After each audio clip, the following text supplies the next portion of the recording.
3 duty കാർഡും ശമ്പളം വാങ്ങാൻ ചെന്നപ്പോൾ സ്പോൺസർ ചോദിച്ചു എന്നോട്, നീ മനുഷ്യനാണോ അതോ ജിന്നാണോ എന്ന് ചോദിച്ചു. 3 ഡ്യൂട്ടി ആരെ കൊണ്ട് 24 മണിക്കൂർ ആർക്ക് ജോലി ചെയ്യാൻ പറ്റും? ഞാൻ എനിക്ക് പറ്റും എന്നാണ്. ഇപ്പോൾ കുറച്ചൊക്കെ അങ്ങനെ മാഫി ഫീ മൗജൂദ് എന്നൊക്കെ പഠിച്ചു തുടങ്ങിയിരിക്കണം. അങ്ങനെ ഒരു 6 മാസം ഞാൻ ഈ 3 ഡ്യൂട്ടി കൊണ്ടുപോയി. അപ്പോൾ തന്നെ ഇവിടെ 7100 റുപ്യക്ക് ഒരു 30 സെൻറ്റ് സ്ഥലം ഉപ്പ വാങ്ങി. അപ്പം ഇനി അതിൽ നമുക്ക് എന്ത് വേണം? നമുക്ക് 1800 റിയാൽ ഒരു മാസം ശമ്പളം കിട്ടും. 100 റിയാലാണ് ചിലവാക്കുക. വലിയ ചിലവാക്കിയ 100 റിയാൽ, ബാക്കി 1700 റുപ്യ ബാക്കിയാവും മാസം. 465 റിയാൽ കൊടുക്കണം 1000 റുപ്യക്ക്. ഇന്ന് 10,000-11,000 ഉറുപ്പ്യ ഉണ്ടാവും ഇന്നത്തെ കണക്ക് പ്രകാരം. 1000 റുപ്യക്ക് നമ്മളെ ഇന്ത്യയും സൗദി അറേബ്യയും ആയിട്ടാണ്. അതായത് 465-500 ആയാലും 50-50. അങ്ങനെ 30 സെൻറ്റ് സ്ഥലം 7100 റുപ്യക്ക് വിറ്റു. ഇപ്പോൾ ഇവിടുന്ന് ഒരു കത്തയച്ചു, നമ്മൾ ഇന്ന സ്ഥലം വാങ്ങിക്കൊണ്ട് 7100 റുപ്യക്ക്. അൽഹംദുലില്ലാ. അത് കഴിഞ്ഞിങ്ങനെ പോയി. എല്ലാ പണിയെടുക്കും, പാർട്ട് ടൈമായിട്ടും ബിൽഡിങ് കൺസ്ട്രക്ഷന് പോകും, ഡ്യൂട്ടി കഴിഞ്ഞ് അങ്ങനെ ആയി 81 നാട്ടിലേക്ക് വന്നു. കോഴിക്കോട് ഇറങ്ങി, ബോംബെയിൽ ഇറങ്ങി, അവിടുന്ന് ബസ്സിന് കോട്ടക്കൽക്ക് വന്ന്. അങ്ങനെ ആഗ്രഹങ്ങൾ പലതും ഉണ്ട്. അപ്പോൾ ഒന്ന് പെരപ്പണിയൊക്കെ കഴിഞ്ഞ് അങ്ങനെ 81 ഞാൻ വന്ന്. ഒക്ടോബർ 10-ാം തീയതി ഒരു വ്യാഴാഴ്ച കല്യാണം കഴിഞ്ഞു. 27 ദിവസമുള്ളതിന് വിസ തിരിച്ചു പോയപ്പോൾ പിന്നെ കല്യാണം കഴിഞ്ഞ് ഇങ്ങനെ ആകട്ടെ മാനസികമായി ഇങ്ങനെ ജോലി ചെയ്യണ്ടേ എന്നുള്ള ആ ഒരു ഇതിൽ പിന്നെ വീട്ടിൽ വീടായി. അൽഹംദുലില്ലാ, കഷ്ടപ്പാടാണ്. രണ്ടാമത് ചെന്നപ്പോൾ എന്നോട് പറഞ്ഞു ജിദ്ദയിലേക്ക് പോകാൻ പറഞ്ഞു. ജിദ്ദയിൽ നല്ല ഫുഡുണ്ട്, നല്ല ചൈനക്കാരെ കമ്പനിയാണ്, മാൻ പവർ സപ്ലൈ ആണല്ലോ. അവിടെ ചെന്നപ്പോൾ വലിയ ഒരു കപ്പലിൽ കൊണ്ടുപോയിട്ടാണ് താമസിപ്പിച്ചത്. അപ്പോൾ ഞാൻ നോക്കിയത് എന്താണ്, ജോലി കഴിഞ്ഞിട്ട് എന്ത് കച്ചവടം ഇവിടെ ചെയ്യാൻ പറ്റുക? നമുക്ക് ജോലിയല്ല പ്രശ്നം, നമ്മളെ പ്രശ്നം കച്ചവടമാണ്. അപ്പോൾ ഈ നമ്മളെ വലിയ ബിൽഡിങ്ങിൻ്റെ മാതിരി ഇങ്ങനെ സ്ട്രെയിറ്റ് ഒരു 500 മീറ്റർ 400 മീറ്റർ ഉണ്ടാവും കപ്പലിൻ്റെ നീളം. അത് ഫുള്ള് റൂമാണ്. അപ്പോൾ ഞാൻ മനസ്സിലാക്കി ലെറ്റർ പേഡും കവറും സ്റ്റാമ്പും ഇവിടെ നല്ലോണം പോയി. ആൾക്കാർക്കൊക്കെ അന്ന് പോകണമെന്നില്ല അന്നത്തെ മാതിരി. ഞാൻ വലതിലാറിൻ്റെ സ്ഥലത്ത് പോയിട്ട് ഈ ലെറ്റർ പേഡ്, കവറ്, സ്റ്റാമ്പ്, അതുകൊണ്ട് ഇന്നർ ഈ സാധനങ്ങളൊക്കെ വാങ്ങി വരുമ്പോൾ പോർട്ടിൻ്റെ ഉള്ളിലാണ് താമസിക്കുന്നത്. അതായത് നമ്മൾക്ക് ബുദ്ധി വേണമെന്നാണ് പറയേണ്ടത്. അവിടെ എന്ത് ചെയ്യണം? അങ്ങനെ ഞാൻ വരുമ്പോൾ കുറച്ച് ഫലാഫിൽ ഈ സെക്യൂരിറ്റി പോലീസുകാർക്ക് മേടിച്ചു.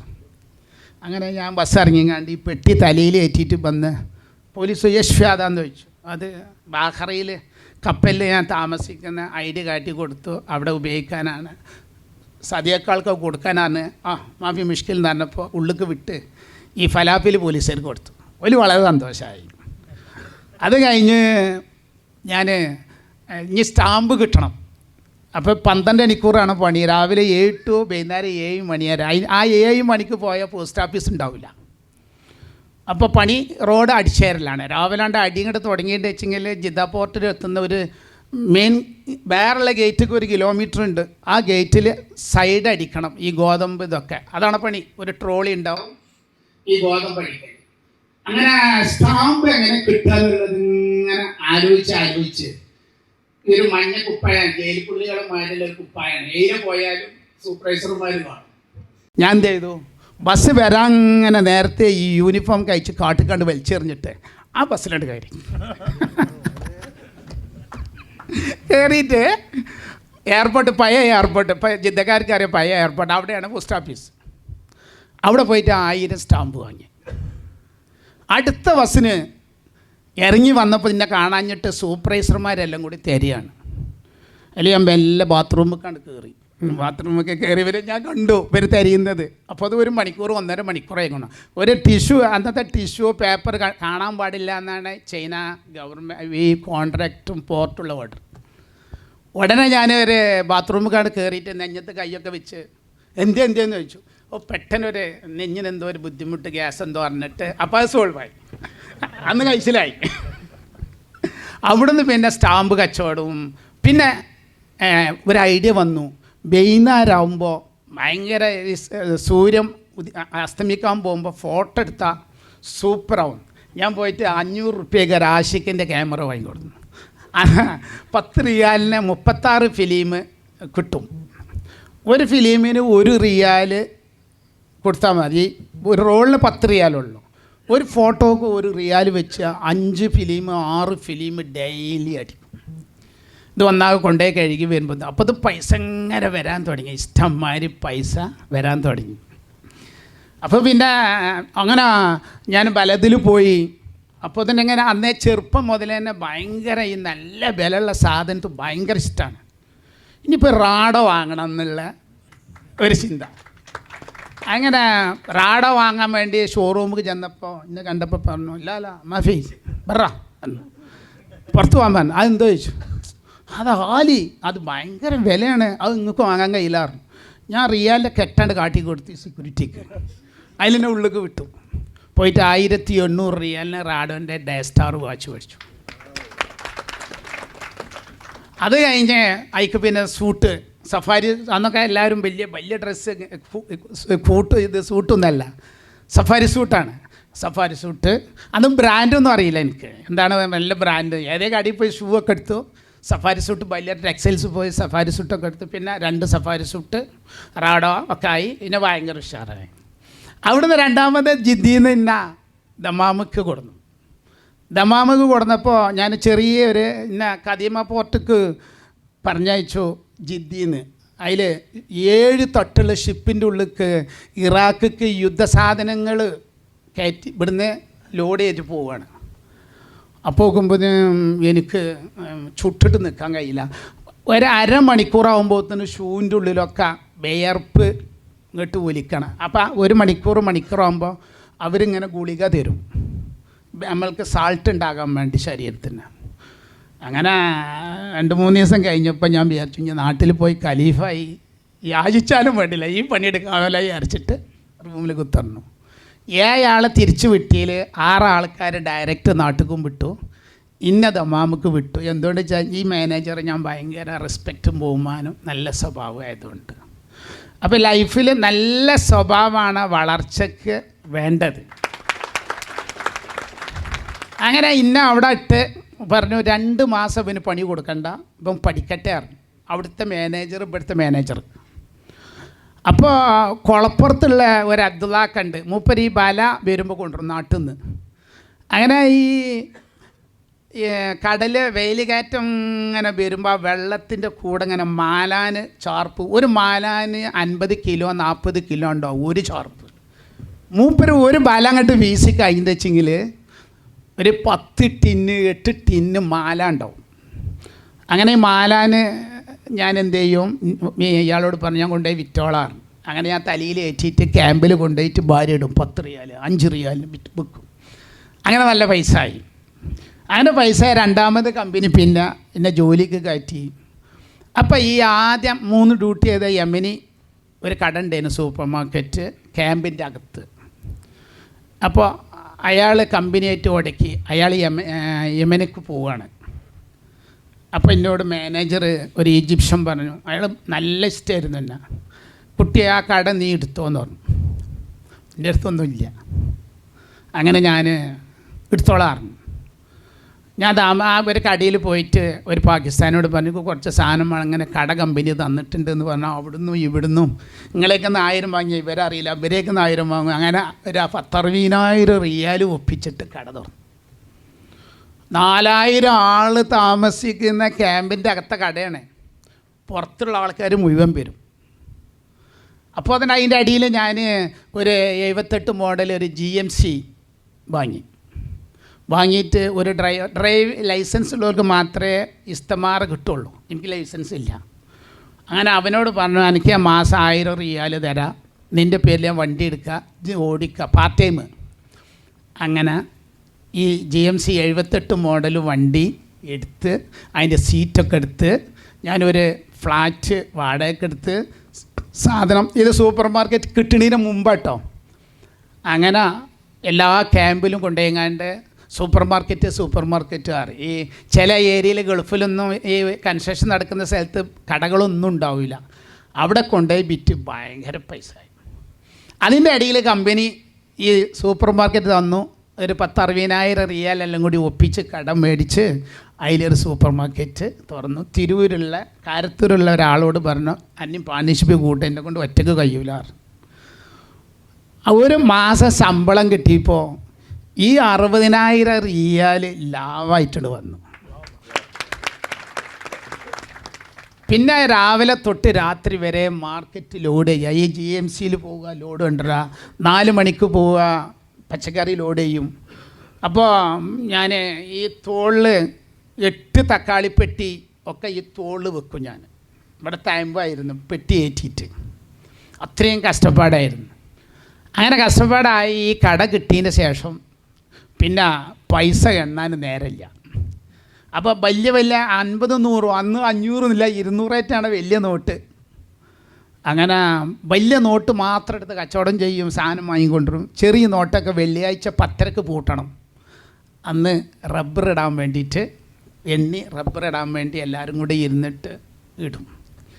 അതിലിങ്ങോട്ട് അടിച്ച് കയറി ഇങ്ങോട്ട് വന്ന് 2017 ആയപ്പോൾ തന്നെ ദമാമിലെ ഏറ്റവും മലയാളികളെ കൂട്ടത്തിലെ ഏറ്റവും വലിയൊരു ബിസിനസ്മാനാണ്.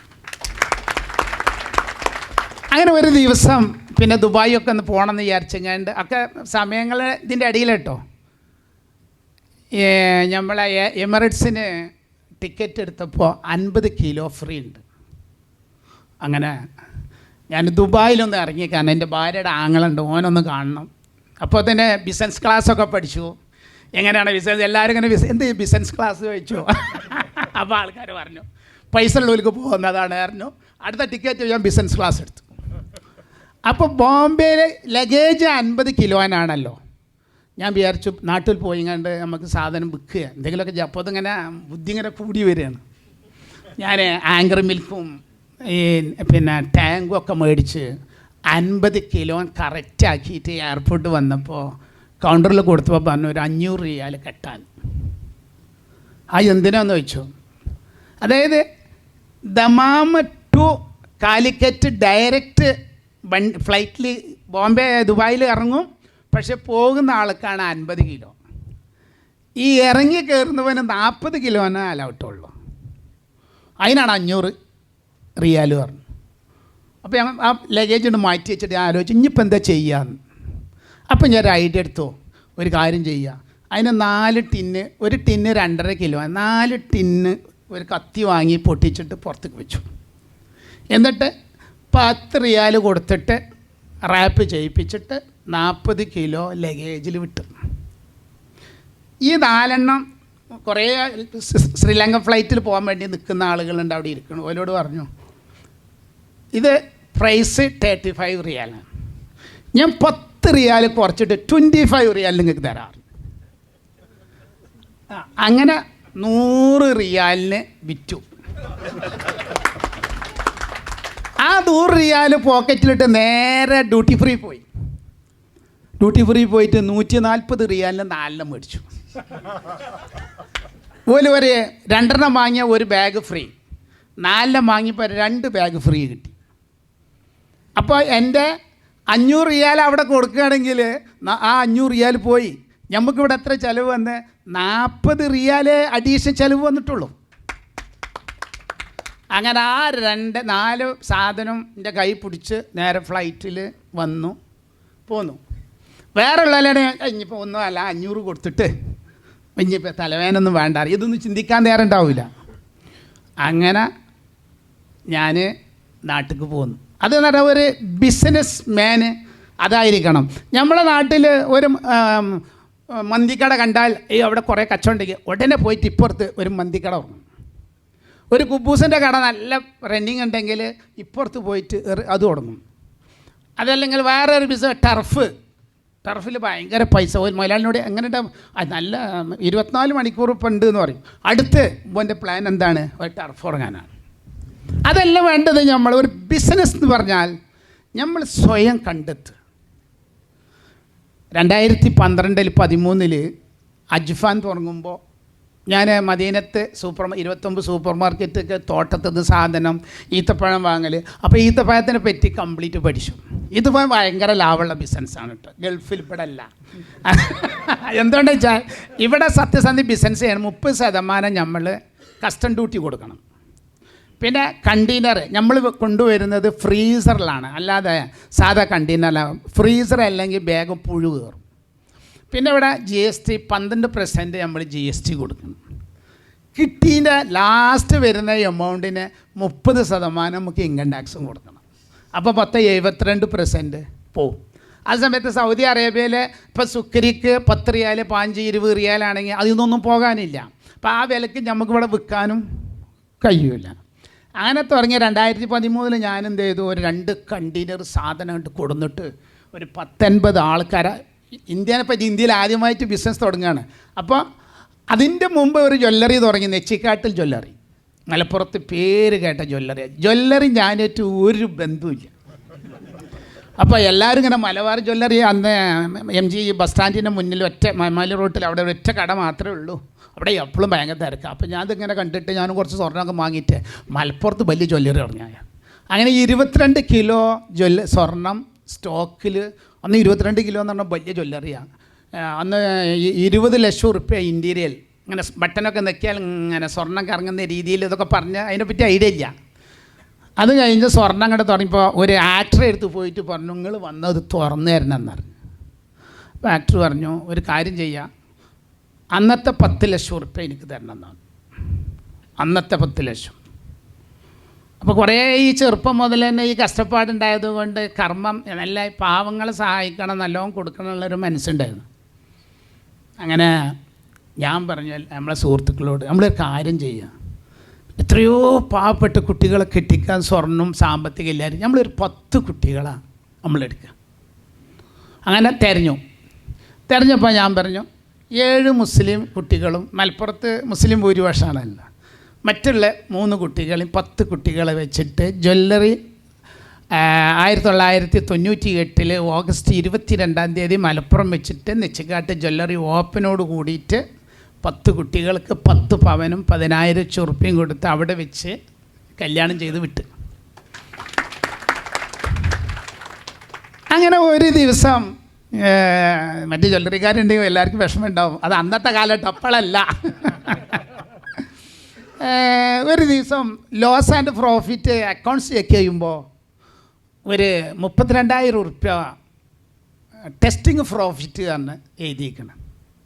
അപ്പോൾ ഞാൻ മാനേജറോട് ചോദിച്ചു, ചെറുവണ്ണൂരുള്ളൊരു മാനേജറാണ്, അവർ ചോദിച്ചു ഈ ടെസ്റ്റിംഗ് പ്രോഫിറ്റ് എന്താണ് ചോദിച്ചു. കാരണം ഞാൻ ജീവിതത്തിൽ ആദ്യമായിട്ട് കാണുന്നൊരു സംഭവമാണ്. അപ്പോൾ പറഞ്ഞു, നിങ്ങൾ കൊണ്ടുവരും, ഞങ്ങൾ വരുതും, ഈ കല്ലുമ്മൽ വെച്ചിട്ട് ഇങ്ങനെ വരുതും. അപ്പോൾ എന്താ നോക്കും, അത് ക്യാരറ്റ് നോക്കാനാണ് അറിയും, അതിൻ്റെ എത്ര സ്വർണ്ണം ഉണ്ട് എന്നുള്ളത്. അത് ഇന്ന് വൈകുന്നേരം വിറ്റത് ഇന്ന് വൈകുന്നേരം തന്നെ ഈ തട്ടാൻ എന്ത് ചെയ്യും, ആ വെളഞ്ഞിമ്മൽ അത് ഒപ്പിയെടുക്കും. എന്നിട്ട് ഒരു മാസം കറക്റ്റ് ആകുമ്പോൾ അത് ഉരുക്കും. ആ ഉരുക്കിയ പൈസയാണ് ഈ 32,000 ഉറുപ്യ. അപ്പോൾ ഒരു മാസം ഒരിക്കൽ വരുതിയത് എത്രയാണ്, 8 പവന് ഒരു മാസം വരുതിയത്. അപ്പോൾ അവരോട് പറഞ്ഞു, പക്ക ഹറാമാണ്, ഇത് ഒരു രക്ഷയിൽ എന്തെങ്കിലുമൊക്കെ ദൈവത്തിനും അള്ളാഹിനും മുന്നിൽ പറഞ്ഞ് കഴിച്ചിലാകാം, ഇത് ഒരു കാരണവശാലും അള്ളാഹു നമ്മളെ വിടൂല. അതോടുകൂടി പിന്നെ എനിക്ക് ജ്വല്ലറി വേണ്ട, എനിക്കതിന് എൻ്റെ തടി കിട്ടിയാൽ മതി. കാരണം നമ്മൾക്ക് അവിടുത്തെ കാര്യം ഇങ്ങനെ ചിന്തിക്കുമ്പോൾ ഇതിങ്ങനെ ഉണ്ടാക്കിയിട്ട് എന്താണെന്ന് വിചാരിച്ചിട്ട് ഭയങ്കര ടെൻഷൻ. പിന്നെ ഞാൻ പറഞ്ഞു, ഒരു കാര്യം ചെയ്യാം, എനിക്ക് ഇനി ഇതൊന്നും വേണ്ട, മലപ്പുറത്ത് ഒരു 8 ആംബുലൻസ് പല സ്ഥലത്തായിട്ട് ഫ്രീ ആയിട്ട് സർവീസ് ചെയ്യാൻ പറഞ്ഞു. നമ്പർ കൊടുക്കും, വിളിക്കും, രോഗികളെ കൊണ്ടുപോകും, മയ്യത്തെടുക്കും, ബോഡി എടുക്കും, അങ്ങനെ കൊണ്ടുപോകേണ്ട പരിപാടി. ക്യാൻസർ, കിഡ്നി 98 മുതൽ. അങ്ങനെ ജ്വല്ലറി ഫുള്ള് ചാരിറ്റിക്ക് പോയി. അത് എന്തുകൊണ്ടാണ് സംഭവിച്ചത്? ആ ഫീൽഡ് ഞാനായിട്ട് യാതൊരു ബന്ധവുമില്ല. നമ്മൾ മനസ്സിലാക്കേണ്ടത്, അറിയാത്ത ഫീൽഡിൽ ഒരിക്കലും കൈ വെക്കരുത്. നിങ്ങൾക്ക് എന്താണ് ബിസിനസ് നിങ്ങൾക്ക് ചെയ്യാൻ അറിയാം, അതിലേക്ക് നിങ്ങൾ പോവാം. അല്ലാതെ ഒരാൾ വന്നിട്ട് പറയണേ ഷെയർ കൂടിക്കോ, ഭയങ്കര കോടി കിട്ടും, ഭയങ്കര ലാഭം കിട്ടും, നമ്മളീ ഗൾഫിൽ മുഴുവൻ ആയുസ്സുകാലം മുഴുവൻ കഷ്ടപ്പെട്ടത് ഓൻ്റെ കയ്യിൽ കൊടുക്കും, പിന്നെ ഓൻ പറയുന്നതാണ് കണക്ക്, നമ്മൾ പറയുന്നതല്ല. നമ്മളെ പൈസയും മുടക്കിയിട്ട് പിന്നെ ഓൻ്റെ എടുത്ത് നിന്നിട്ട് ഇങ്ങനെ നിൽക്കണം, വല്ലതും ഉണ്ടോ, വല്ലതും തരുമോ, എങ്ങനെ ഉണ്ടെന്ന് ചോദിക്കാൻ. നമ്മൾ പൈസ കഷ്ടപ്പെട്ട് ഉണ്ടാക്കാൻ നമ്മൾ ഭയങ്കര മിടുക്കന്മാരോ ഹാർഡ് വർക്ക് ചെയ്ത് ഉണ്ടാക്കി, എന്നിട്ട് ഇത് കൊണ്ടുപോയിങ്ങാണ്ട് ഒരുത്തിനെ ഏൽപ്പിക്കുക, അതോടുകൂടി പോയി. അപ്പോൾ ഞങ്ങളെ ആ നാട്ടിൽ പറയും, നമ്മളെ തല വേറെ ആളെ കച്ചത്ത് വെച്ച് അമർത്തിയ മാതിരിയാണ്. പിന്നെ ഞാനും കുട്ടികൾ ഊട്ടിയിലേക്ക് ഇങ്ങനെ പോവും ഇടയ്ക്കിടയ്ക്ക് ടൂറ്. അപ്പോൾ കണ്ണൻദേവൻ ചായ, ടാറ്റൻ്റെ ചായയൊക്കെ തന്നെ ചായ തോട്ടങ്ങൾ ഇങ്ങനെ കാണും. അപ്പോൾ ഞാൻ വിചാരിച്ചു, ടാറ്റും പെരലൊക്കെ പൈസക്കാരായത് ഈ ചായത്തോട്ടം കൊണ്ടാണ്. അങ്ങനെ ഞാനൊരു പ്ലാൻ ചെയ്തു, ഒരു ഫാക്ടറി, ഒരു ചായത്തോട്ടം ഉണ്ട്, ഒരു 250 ഏക്കർ എസ്റ്റേറ്റും ഒരു ചായ ഫാക്ടറിയും തുടങ്ങി ഗൂഡല്ലൂർ. അപ്പോൾ അത് ഇന്നെ പോലത്തെ ആൾക്കാർക്കൊന്നും അറിയില്ല. എന്താ സംഭവം എന്ന് വെച്ചാൽ, എനിക്ക് 7500-7000 കിലോ ഇല കിട്ടുള്ളൂ. ഒരു ദിവസം 20,000 കിലോ ഇല വേണം അരക്കാൻ. അപ്പോൾ പുറത്തുള്ളവരേക്ക് എന്ത് ചെയ്യും, നമ്മൾ ഇല നേടും. ഇവരെന്ത് ചെയ്യും, മോട്ടറുള്ള സ്ഥലത്ത് പോയി നിർത്തിയിട്ട് ഈ ചപ്പിട്ട് വെള്ളം അങ്ങോട്ട് അടിച്ചു കയറ്റും. ഇതൊന്നും നമുക്ക് ഇതിനെ പറ്റി അറിയില്ലല്ലോ. എന്നിട്ട് ആ വെള്ളത്തോടൊക്കെ കൊടുത്തിട്ട് പോവാം. 20,000 കിലോ ചപ്പ് നാളെ അരക്കാൻ പോകുന്നുണ്ടെങ്കിൽ അല്ലെ 2000-2500 കിലോ വെള്ളം ഈ നെറ്റ് ഉണ്ട്, എന്നിട്ട് ഫാനിടും, അതിൽ അടിയിട്ട് അങ്ങനെ പൊഴിച്ച് നമ്മളെ പൈസയാണ് ഈ പോകുന്നത്, ഈ വെള്ളം. ഇതൊന്നും നമുക്കറിയില്ല. മാസം കണക്ക് കൂട്ടുമ്പോൾ 6 ലക്ഷം 5 ലക്ഷം ലോസ്. പിന്നെ ഇത് ഊട്ടിയിൽ കൊണ്ടുപോയി കോത്തക്കരി കൊണ്ടുപോയി സ്റ്റോറ്, പിന്നെ നമ്മൾ അഡ്വാൻസ് വാങ്ങും, അഡ്വാൻസിന് ഇൻട്രസ്റ്റ്. അപ്പോൾ അതായപ്പോൾ 1 കൊല്ലം കൊണ്ട് ചുരുങ്ങിയത് 2 കോടി രൂപ പോയി. ഇപ്പം ചെയ്ത ബിസിനസ് ഒക്കെ ലാഭം. ഈ ബിസിനസ് നമുക്ക് നഷ്ടം വന്നപ്പോൾ അത്